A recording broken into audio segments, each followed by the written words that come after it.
এখন আনুমানিক 850 থেকে 900 বছর মায়ের পুরানো মন্দির।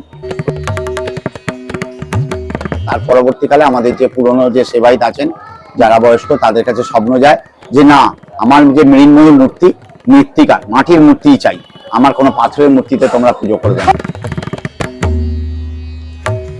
অষ্টমী থেকে যে নবমী পড়ছে, সেই সময় ওই মাটির এই পাত্রটি, মাটির যে পাত্রের মধ্যে বাটিটি থাকে, সেটা সম্পূর্ণরূপে ডুবে যায়। তখনই মায়ের নবকলেবরে নতুন ভাবে আবার অষ্টমীর যে পুজো, সন্ধি পুজো, সেটা শুরু হয়।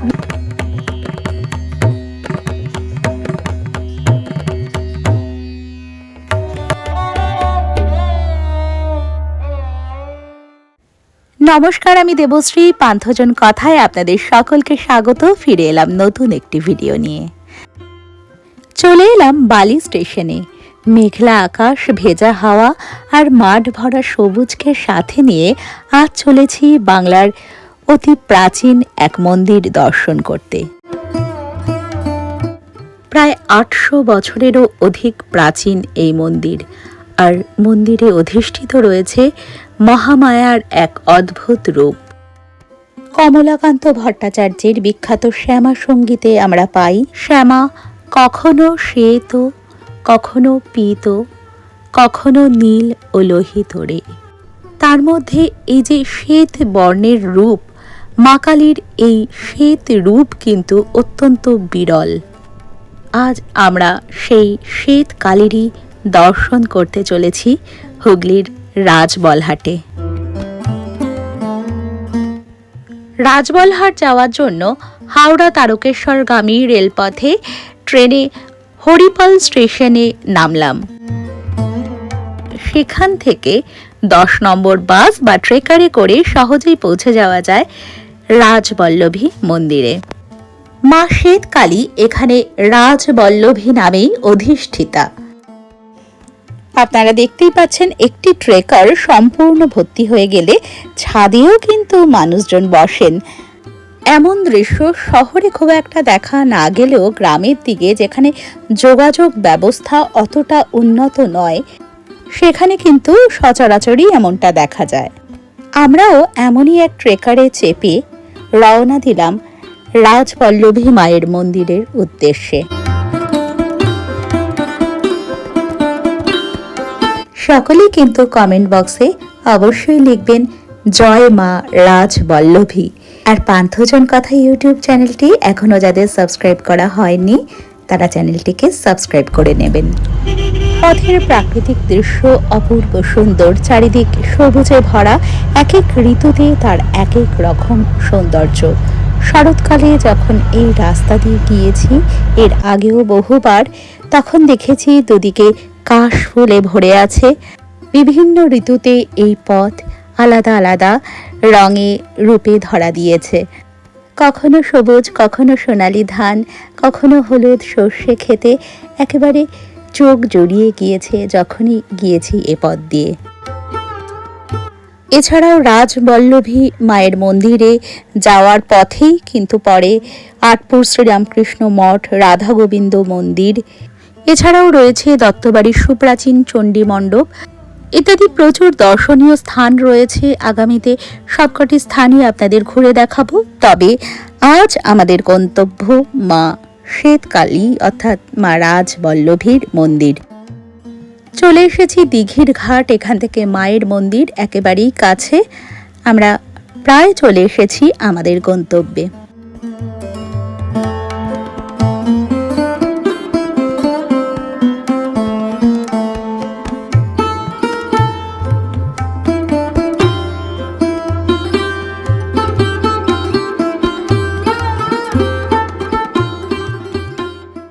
ওই দেখা যাচ্ছে মায়ের মন্দিরের গেট।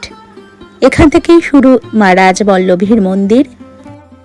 বর্তমানে প্রাচীন মন্দিরের আর সেরকম কিছুই অবশিষ্ট নেই, একেবারে নতুনভাবে সবটাই পুনর্নির্মাণ করা হয়েছে।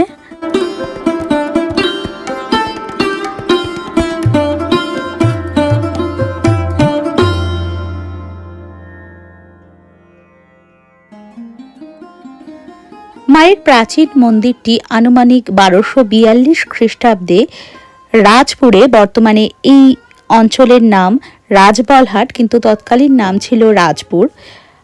সেই 1242 খ্রিস্টাব্দে মা শ্রী শ্রী রাজবল্লভীর মন্দির প্রতিষ্ঠা হয়। প্রতিষ্ঠা করেন রাজা সদানন্দ রায়। তবে এই বিষয়ে মতান্তর রয়েছে। আমরা মায়ের মন্দির দর্শন করে নেব। মোটামুটি সকাল 7টা থেকে রাত 9টা পর্যন্ত মায়ের মন্দির খোলা থাকে। মন্দিরের বর্তমান সেবায়িতদের একটি দোকান এখানে রয়েছে, অন্নপূর্ণা শাড়িঘর। সেখান থেকেই মায়ের জন্য পুজোর ডালা নিয়ে চললাম মাকে দর্শন করতে। মায়ের এই সিংহদুয়ারের উপরে রয়েছে দুটি সিংহ মুখোমুখি। মায়ের মন্দিরে, মা কালী, মা দুর্গার মন্দিরে অবশ্যই দেখা যায়, বেশিরভাগ ক্ষেত্রেই দেখা যায় এই দুয়ারের উপর সিংহ অবস্থিত, কারণ সিংহ মায়ের বাহন। দর্শনার্থীদের জন্য সকাল 7টায় মন্দিরে দরজা খোলা হয়, বেলা 11টায় পুজো শুরু হয়ে যায়। মাকে ভোগ নিবেদন করা হয় দুপুর 2টোয়।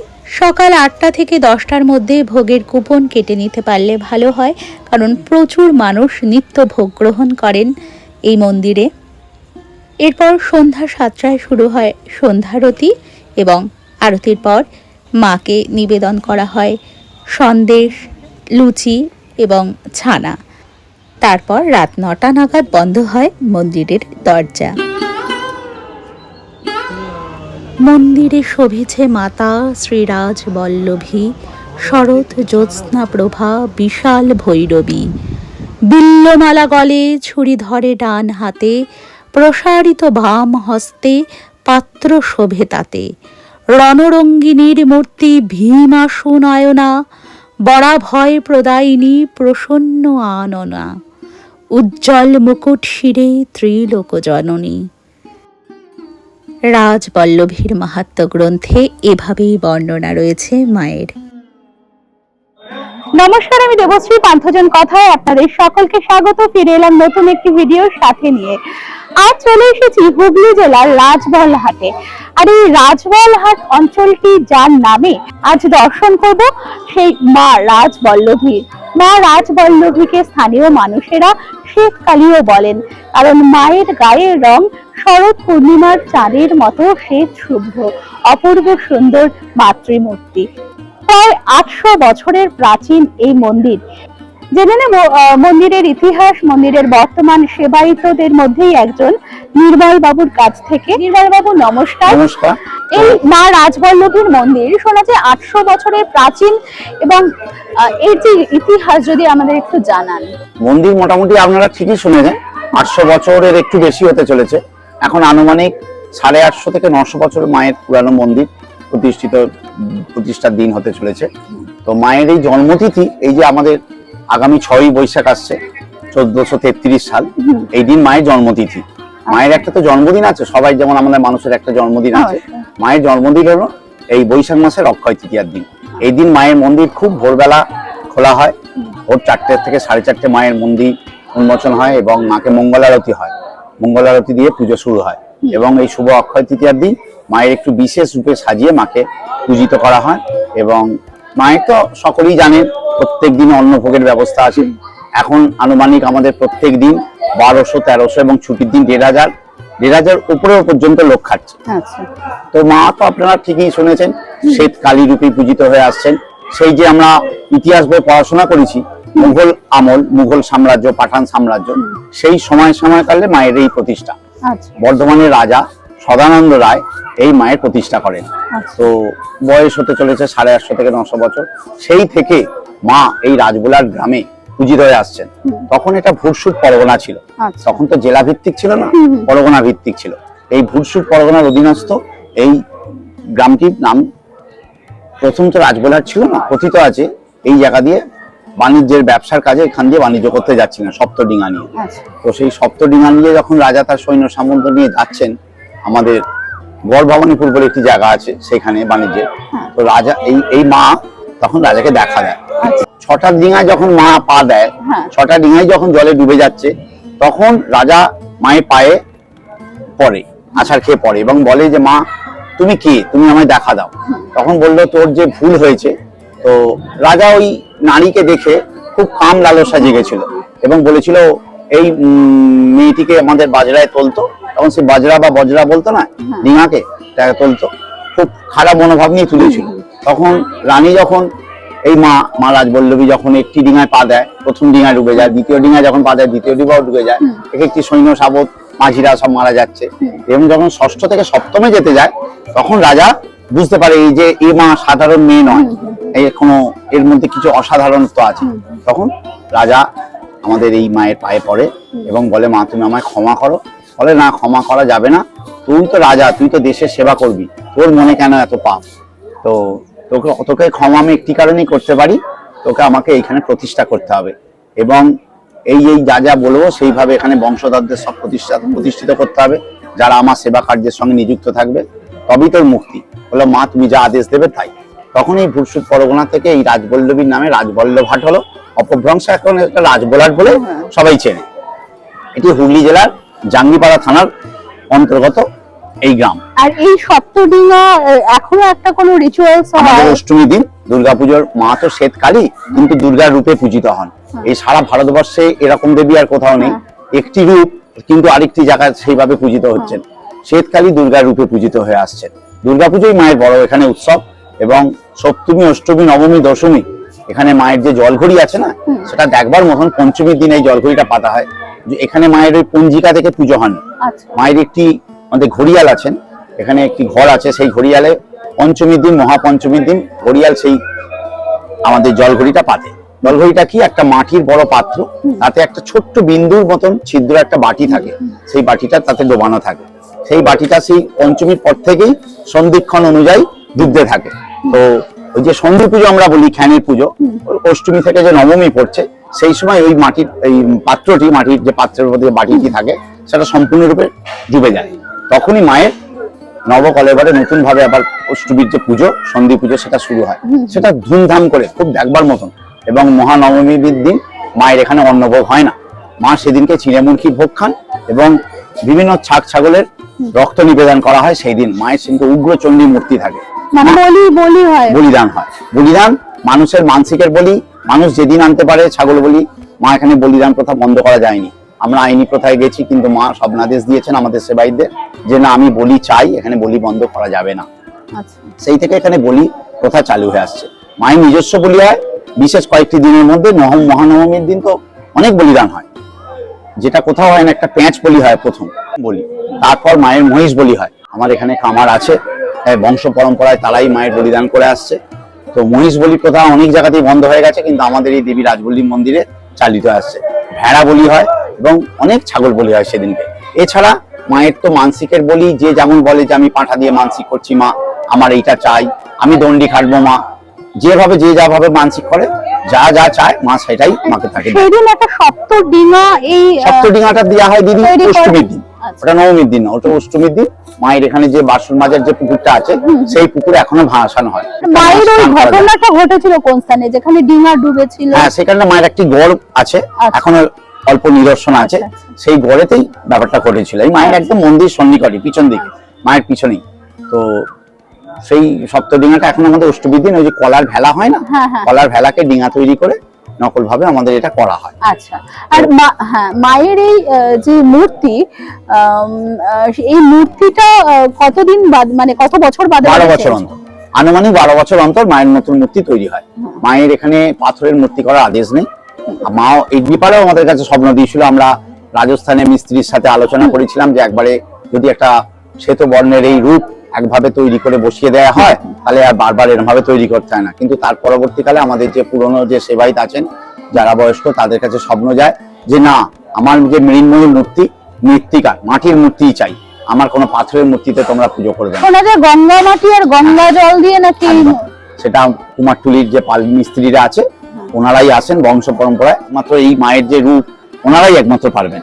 তো মায়ের মূর্তি তৈরি হয় প্রায় 2 মাসের ওপর লেগে যায়। এবং মা এই যে খড় দিয়ে মেয়ের বাঁধা হয় না, তা নয়, শুরু হয় ওই নবকলেবর হবে তো অবশ্যই সেটা ফিক্সড দিন, অক্ষয় তৃতীয়ার দিন।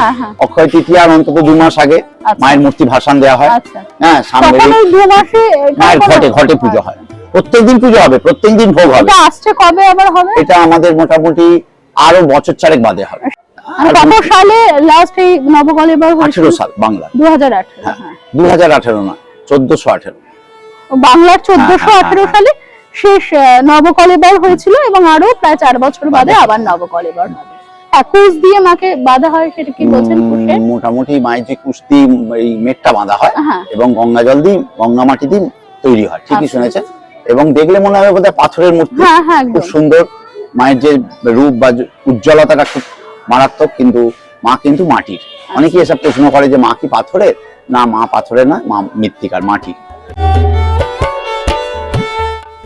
মাকে কালী বলা হলেও মা কালীর যে গাত্রবর্ণ এবং যে রূপ, তার থেকে কিন্তু মা রাজবল্লভী অনেকটাই আলাদা। মায়ের গাত্রবর্ণ শ্বেত শুভ্র, মা প্রসন্ন বদনা, নানা অলঙ্কারে ভূষিতা, মাথায় বিরাট মুকুট এবং ত্রিনেত্রা অর্থাৎ 3টি চোখ। বাম পা বসে থাকা বিরূপাক্ষ শিবের মাথার উপর এবং ডান পা মহাকাল ভৈরবের বুকে। মায়ের বাম হাতে থাকে পাত্র এবং ডান হাতে ছুরিকা। 6 ফুটের সুউচ্চ এই দেবী মূর্তি অপূর্ব সুন্দর।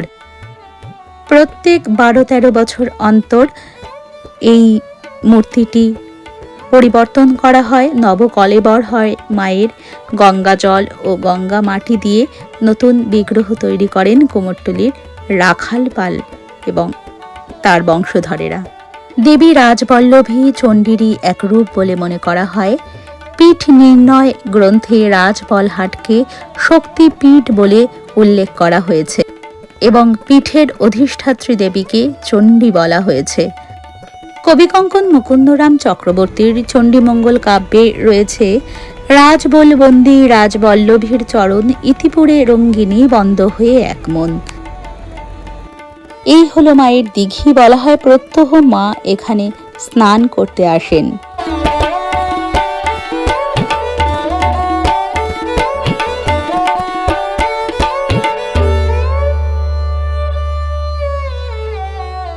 ফুসফুসে জ্বরে আক্রান্ত রোগীরা ভোরবেলা 3 দিন মায়ের এই পুষ্করিণীতে ডুব দিলে তাদের রোগ মুক্তি ঘটে, এই বিশ্বাসও প্রচলিত রয়েছে। এখানে স্থানীয় লোকেরা বলেন, এক লরি ড্রাইভার এই স্থানে রাত্রিবেলা শুয়েছিল। তখন তিনি ভোরবেলা মায়ের দর্শনও পেয়েছিলেন, কারণ মা প্রত্যহ এই দিঘিতে স্নান করতে আসেন বলে মান্যতা রয়েছে। এছাড়া আমাশয়, অর্শ, পেটের বিভিন্ন অসুখ, কাটা পোড়া ঘায়ে মায়ের যে ওষুধ রয়েছে সেই ওষুধ লাগালে তা সেরে যায় বলে এখানে মান্যতা রয়েছে। এছাড়াও সন্তান কামনা যারা করেন, যাদের সন্তান হয় না, এখানে মালাকাররা যারা মায়ের পুজো করেন তাদের দৈব কবচ তারা প্রদান করেন। মান্যতা রয়েছে সেই কবচ তার সন্তান হয়। এছাড়াও শিশু যাদের তাড়াতাড়ি বোল ফোটে না, এছাড়াও দীর্ঘদিন শয্যায় প্রস্রাব করে যে সমস্ত শিশুরা, তাদেরও বিভিন্ন সমস্যা কিন্তু এখানে নিরাময় করা হয়। তবে সবশেষে বলতে হয়, বিশ্বাসে মিলায় বস্তু, তর্কে বহু দূর। আপনারা তো নির্মলবাবুর কাছ থেকে কিছুটা শুনলেনই কিভাবে মায়ের প্রতিষ্ঠা হয়েছিল এখানে। দিল্লির মসনদে তখন পাঠান রাজত্ব সেইভাবে প্রতিষ্ঠিত হয়নি। তখন সেই সুদূর অতীতে বাংলার মুলুক কয়েকটি পরগনায় বিভক্ত ছিল। ভূষুট পরগনাও তার মধ্যে ছিল একটি। সেই ভূষুট পরগনায় তখন অনার্য রাজবংশের রাজা ছিলেন শনি ভাঙর। এই শনি ভাঙরের অনুচররাই একবার ভাগীরথী তীরে ভ্রমণকারী এক ব্রাহ্মণ কিশোরকে মা কালীর কাছে বলি দান করার জন্য নিয়ে আসে। কিন্তু শনি ভাঙরের যিনি গুরুদেব ছিলেন, তিনি সেই কিশোরের মস্তকে রাজটিকা, সর্বসুলক্ষণযুক্ত রাজটিকা দর্শন করেছিলেন। তাই তিনি তাকে বলি দিতে বারণ করেন। সেই কিশোরের নাম ছিল চতুরানন নিয়োগী। তিনি পরবর্তীকালে অনার্য রাজবংশের অবসান ঘটিয়ে শনি ভাঙরের পরবর্তীতে রাজা হয়েছিলেন। প্রায় 40 বছর তিনি রাজত্ব করেছিলেন। তার কোনো পুত্র ছিল না। একমাত্র কন্যাকে তিনি বিবাহ দেন সর্বসুলক্ষণযুক্ত ব্রাহ্মণ যুবক সদানন্দ মুখোপাধ্যায়ের সাথে, যিনি প্রতিষ্ঠা করেছিলেন এই রাজবল্লভী মায়ের মন্দির। আপনারা দেখছেন মায়ের কক্ষ, এটি মায়ের শয্যা। মায়ের প্রতিষ্ঠা সম্পর্কে কিছুটা তো আপনাদের নির্মলবাবু বললেনই। সদানন্দ মুখোপাধ্যায় পরবর্তীকালে যখন রাজপদে অধিষ্ঠিত হন তখন তিনি রায় উপাধি নেন। এই সদানন্দ রায় কৃত্তিবাস ওঝা অর্থাৎ রামায়ণের বঙ্গানুবাদকারী কবি কৃত্তিবাস ওঝার উত্তরপুরুষ ছিলেন। দেবীর প্রতিষ্ঠা সম্পর্কে বিভিন্ন কাহিনী রয়েছে, তার মধ্যে একটি সদানন্দ রায় একবার মৃগয়া করতে গেছিলেন এবং যেহেতু তিনি ব্রাহ্মণ সন্তান ছিলেন তাই পশু হত্যা করে তার মনে অত্যন্ত অনুতাপ সৃষ্টি হয়েছিল।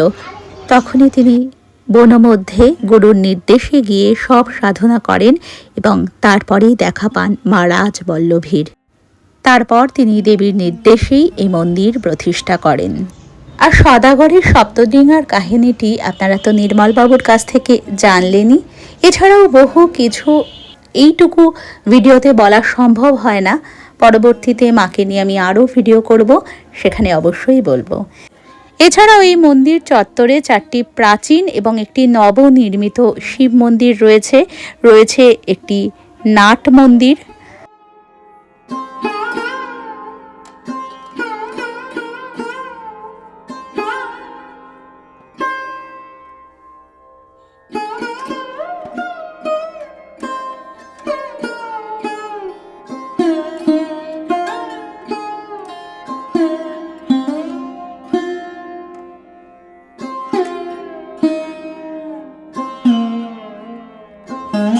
এই 3টি শিব মন্দির বাংলার আটচালা শিল্পরীতিতে নির্মিত।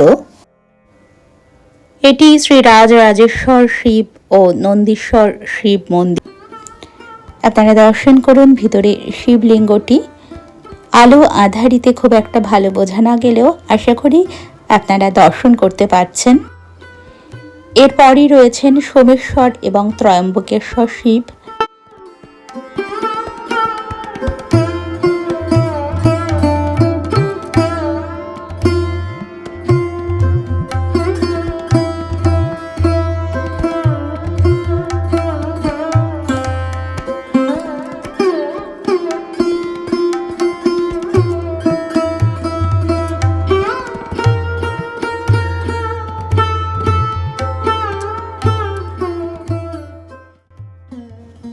এটি আরও একটি শিব মন্দির এবং ভেতরে রয়েছে শিবলিঙ্গ। আপনারা দর্শন করুন।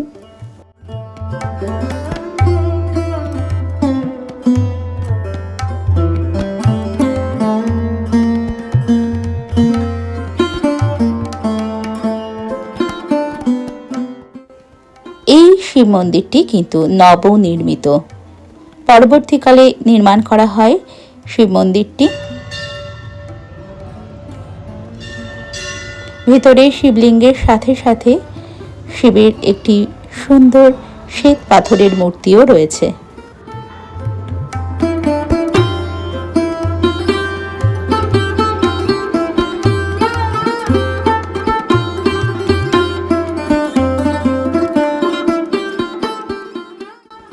সমগ্র মন্দির চত্বরটি খুবই সুন্দর। আপনারা সকাল থেকে এসে মায়ের দর্শন করতে পারেন, এখানে ভোগ গ্রহণ করতে পারেন এবং একেবারে সন্ধে পর্যন্ত কাটিয়ে মায়ের সন্ধ্যারতি দর্শন করে তারপর ফিরতে পারেন। এখানে সংক্রান্তিতে গাজন উৎসবও কিন্তু হয়। আপনারা দেখছেন গাজনের সেই মাচা বাঁধা রয়েছে।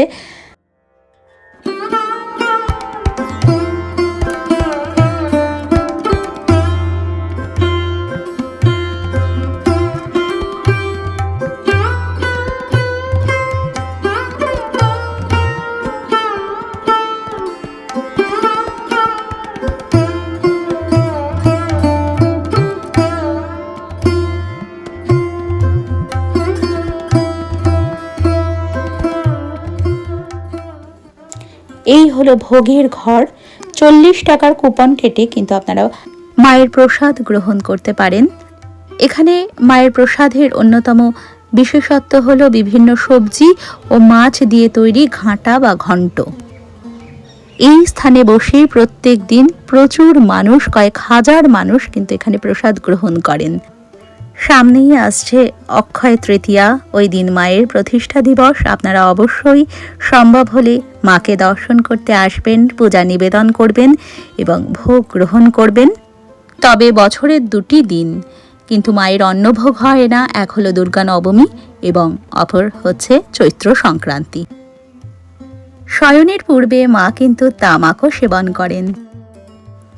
এই কারণে মায়ের ঘরে মায়ের সাথে কিন্তু এই তামাক সেবন করার গড়গড়া হুকও মজুদ থাকে। মা 14 হাতের বিশেষ ধরনের তাঁতের কাপড় পরেন। আপনারা যদি মাকে কাপড় দিতে চান তাহলে এই অন্নপূর্ণা শাড়িঘর থেকে নিতে পারেন। এখানে থাকার ব্যবস্থাও রয়েছে। নির্মল সাহা চৌধুরীর সাথে যোগাযোগ করে নিতে পারেন। টেলিফোন নম্বরটি আমি ডেসক্রিপশন বক্সে দিয়ে দেব। এটি কোনো প্রমোশনাল ভিডিও নয়। ওনারা মন্দিরের বর্তমান সেবায়িত এবং ওনাদের একটি দোকান রয়েছে বহু প্রাচীন। এই দোকান থেকে আপনারা মায়ের পুজোর জন্য মায়ের ডালা, মায়ের ছবি এবং মায়ের যে 14 হাত বিশেষ শাড়ি সেটিও সংগ্রহ করতে পারে। নির্মল বাবুকে অনুরোধ করাতে তিনি আমাদের নিয়ে গেলেন সেই প্রাচীন গড়টি দেখাতে, যেটি মন্দিরের চারিদিকে পরিবেষ্টিত ছিল পূর্বে, কিন্তু বর্তমানে সেই গড় একেবারেই মজে গিয়েছে। এই গড়েই কিন্তু ব্যবসা বাণিজ্য আগেকার সময়ে হতো, কারণ এটি এই রাজবল হাট কিন্তু একটি উল্লেখযোগ্য ব্যবসা কেন্দ্র ছিল। আর এটি ভোগের ঘর, এখানে কিন্তু বসে টেবিল চেয়ারে ভোগ খাওয়ার ব্যবস্থা রয়েছে। যারা মাটিতে বসে প্রসাদ গ্রহণ করতে পারেন না তাদের জন্যই এই ব্যবস্থা। এই সেই প্রাচীন গড় যা একেবারে বর্তমানে মজে গিয়েছে। কিছু অংশ এখনও কিছুটা অস্তিত্ব রয়েছে, কিন্তু এই গড়ই বা পরীক্ষা দ্বারাই মন্দির বেষ্টন করে দিয়েছিলেন রাজা মন্দিরকে সুরক্ষিত রাখার জন্য। বহু প্রাচীন মন্দির এটি, বহু মত প্রচলিত আছে এই মন্দিরকে ঘিরে। যাই হোক, আমরা ফেরার পথে এই মায়ের ভোগের জায়গাটি আরও আপনাদের দেখিয়ে দিই। পরের দিনের ভোগের আয়োজন কিন্তু শুরু হয়ে গিয়েছে। এই স্থান দিয়েই মায়ের কক্ষে ভোগ নিয়ে যাওয়া হয়। এখান থেকে মায়ের কক্ষটিও খুব সুন্দর করে দর্শন করা যায়। আপনারা এই স্থান থেকে মাকে আরও একবার দর্শন করুন।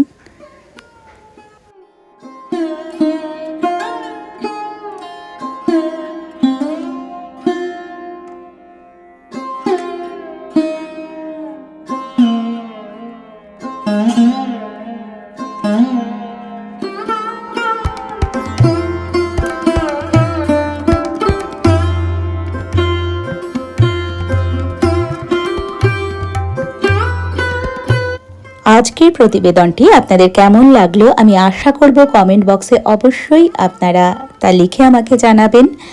এছাড়া যদি ভালো লেগে থাকে তাহলে একটি লাইক করে দেবেন এবং শেয়ার করে অন্যান্যদেরও দেখার সুযোগ করে দেবেন। আর যদি এখনও এই পান্থজন কথাই ইউটিউব চ্যানেলটিকে সাবস্ক্রাইব করা না হয়ে থাকে তাহলে সাবস্ক্রাইব করার অনুরোধ রইল। সকলে খুব ভালো থাকবেন। খুব তাড়াতাড়ি ফিরে আসবো নতুন একটি ভিডিও সাথে নিয়ে।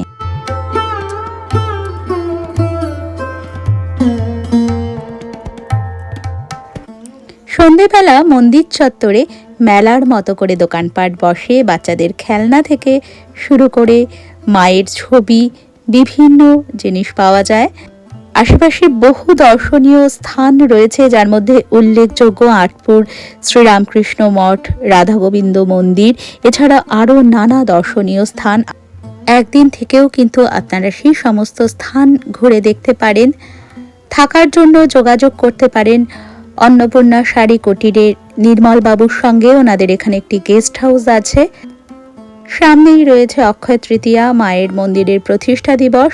আপনারা সেই দিনেও সকাল থেকে এসে মায়ের মন্দিরে কাটিয়ে আশেপাশের দর্শনীয় স্থানগুলো দেখে যেতে পারেন।